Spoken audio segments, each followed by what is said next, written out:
పేదల సమస్య పైన నాకు అత్యంత అవగాహన ఉంది. మీ సమస్యలు తీరుస్తానని పవన్ కళ్యాణ్ గారు ఏమయ్యారు గత వారం నుంచి అంటున్నా. మరి నేను వాళ్ళకి తెలవాలి, పెద్దోళ్ళకి. మాకేం తెలుసు? మాకు టీవీ లేదు, ఏమీ లేదు, ఫోన్లు లేవు చూస్తానికి. ఎవరికి ఏమంటాం? గత 2 రోజుల నుంచి కూడా తిరుపతి రోడ్డుకు సంబంధించి నెయ్యి బదులు గేదెల కొవ్వు, పశువుల కొవ్వు వాడారని చెప్పి ఆ అంశం మీద ఉన్నారు ఆయన.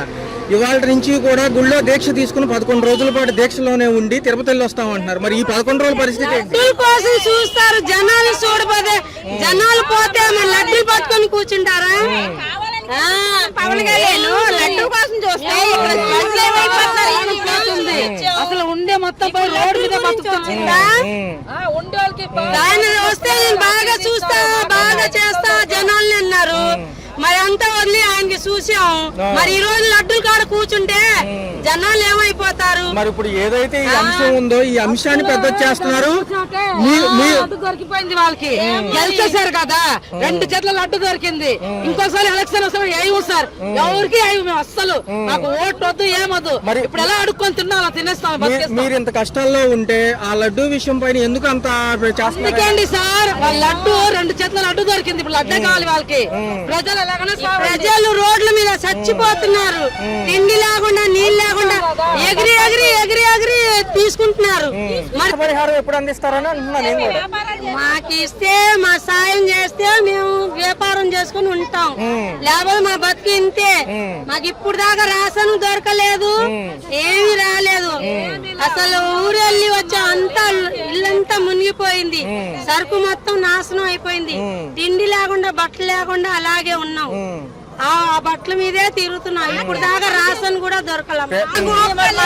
మాకు ఏమన్నా పరిగెత్తగలుగుతామా? బళ్ళప్పుడు మేము పరిగెత్తాం కదా. ముసలం ముక్క ఎలా బతారండి? ఎలా బతారు? 7 రూపాయలు 40 రూపాయలు నష్టాలు వచ్చినాయి.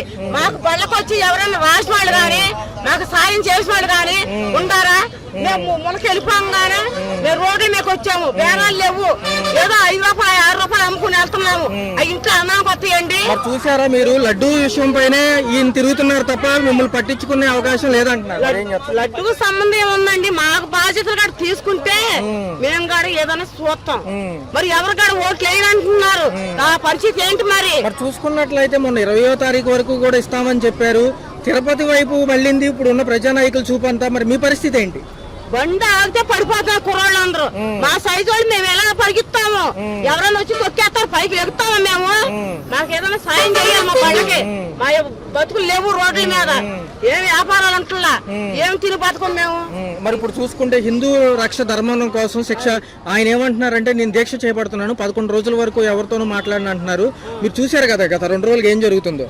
లడ్డు గురించే ఉండారు కాదని అంటున్నా. మరి మా పరిస్థితి కూడా చూడాలిగా. ఆయన తోసిందంటే బండికి వచ్చి విభరంగా కార్లు ఆపి, ఇదిగమ్మా పోయింది కాబట్టి ఈ సహాయం మేము చేస్తున్నామని అది చెప్పారుగా వచ్చి ఎవరు రావట్లా. మా పళ్ళకాడికి వచ్చిన వాళ్ళు లేరు, చెట్టు కింద ఇచ్చిన వాళ్ళు లేరు, పాకుల కూరగాయలు ఇచ్చిన వాళ్ళు లేరు. మేము ఎలా బతకాలి? అద్దె కట్టుకోమా? 15,000 రూపాయలు అద్దె కట్టుకోమా? పిల్లల్ని చదివించుకోము, ఏం చేసుకోము? పిల్లలు ఫీజులు కట్టలేకపోతే ఫోన్లు చేస్తున్నారు. ఏంటి పరిస్థితులు ఏంటి? అది జరిగింది అదండి. మరి చూసుకున్నట్లయితే ఈ ప్రభుత్వ అధికారులు ప్రస్తుతానికి వెసులుబాటులో ఉండేటట్టు కనపడటం లేదు.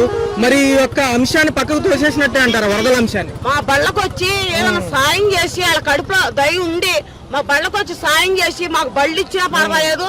రూపాయి పనులు చేసుకోమని, బేరాలు చేసుకోమని ఎంతో కొంత చేతుల ద్వారా మాకు ఇట్టే చాలు. మరి 100 రోజులు అయింది ప్రభుత్వాలు వచ్చి ఇంటింటికి ప్రజాభిప్రాయానికి వస్తామన్నారు. వచ్చారా? ఏమన్నా వచ్చారు కానీ మాకు అందలేదు. అసలు ఏం చెబుతున్నారు? వచ్చినప్పుడు ఏం చెబుతున్నారు? అందరికి ఇస్తాం, మీరు లైన్ లో ఉండండి అంటున్నారు. బళ్ళు ఎక్కేస్తున్నారు, సైజు కుర్రాళ్ళు లాగేసుకుంటున్నారు. మాకు ఏమి అందలేదు.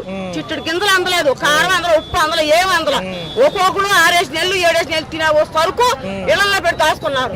వాళ్ళ మీద ఎగబడిపోయి మా పరిస్థితులు ఏం కావాలి? మరి గత 2 రోజులుగా వీళ్ళ చూపు అంతా తిరుపతి పైనే ఉంది. మరి మిమ్మల్ని పట్టించుకుంటారని మీరు అనుకుంటున్నారా?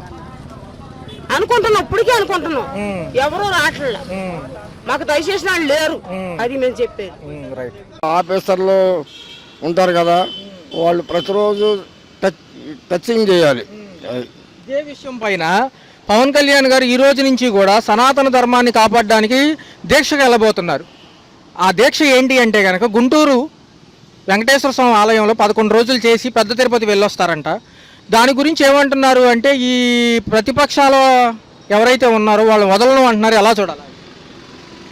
ఎవరు అనేది వదలని ఏం చేస్తాడు? వదలక ఏం చేస్తాడు ఆయన? దీక్ష చేసి ఏం చేస్తాడు? జనాన్ని రక్షిస్తాడా? ఏమండే, ఇప్పుడు చాలామంది నిరుపేదలు ఉన్నారు, ఎవరో వాళ్ళకి రక్షణ. దీక్ష వాళ్ళ రక్షణ కలిగిద్ది, వాళ్ళకి కలగదుగా. ఏదో సహాయం చేసి కేంద్రం నుంచి నిధులు తెచ్చి వాళ్ళకి ఏదైనా సహాయం చేస్తే అది మంచిది, కానీ ఈ దీక్షల వల్ల ఉపయోగం ఏమీ లేదు. అంటే ఇప్పుడు ఉన్న హిందూ ధర్మాన్ని నేను కాపాడుతానని ఏం చెప్తున్నారు? ధర్మాన్ని కాపాడు, నేను ఎవరు కాదన్నారు? పేదరికాన్ని కూడా కాపాడాలిగా. హిందూ ధర్మంతో పాటు నిరుపేదలను కూడా కాపాడాలిగా. మరొక అంశం ఏంటంటే విజయవాడ విపత్తు అంశాన్ని దాటవేయడానికి ఈ లడ్డూ వ్యవహారాన్ని తీసుకొచ్చారని వీళ్ళు అంటున్నారు. ఎలా చూడాలి? విపత్తుకు సంబంధించి లెక్కలు చెప్పాలి కదా, దాటవేయడానికి ఈ అంశాలు ఏమనెత్తారంటారు? అదేం కాదు కానండి, ఎవరి పని వాళ్ళు చేస్తుంటారు. చట్టం పని చట్టం చేస్తుంటుంది. ఈ రకం కలిసి తయారు చేసేవాళ్ళు వాళ్ళు తయారు చేస్తూనే ఉంటారు. కానీ ఎంక్వైరీ చేయడం మంచిదే వాస్తవంగా. ఇదే అంశం పైన మోడీ ప్రభుత్వం వచ్చిన రెండోసారి గత హయాంలో 6 సంవత్సరాల క్రితం పవన్ కళ్యాణ్ గారు ఒక మీడియా సమావేశం పెట్టారు. అప్పుడు ఏమన్నారు అంటే ఆ టైంలో మోడీ గారు గోవధన ఆపాలి, ఈ గొడ్డు మాంసాన్ని తినకూడదు, ఇవన్నీ బ్యాన్ చేసే హడావుల్లో ఉన్నారు. గుర్తుందో లేదా మీకు? అప్పుడు ఏం జరిగిందంటే ఈయన ప్రెస్ మీట్ పెట్టాడు, మీడియా ముఖంగా ప్రెస్ మీట్ పెట్టి ఏం చెప్పారు అంటే పవన్ కళ్యాణ్ గారు ఎవరి అభిప్రాయాలు వాళ్ళయి, ఎవరి ఆహార పద్ధతులు వాళ్ళయి, మనం ఏమీ చేయలేము అన్నారు.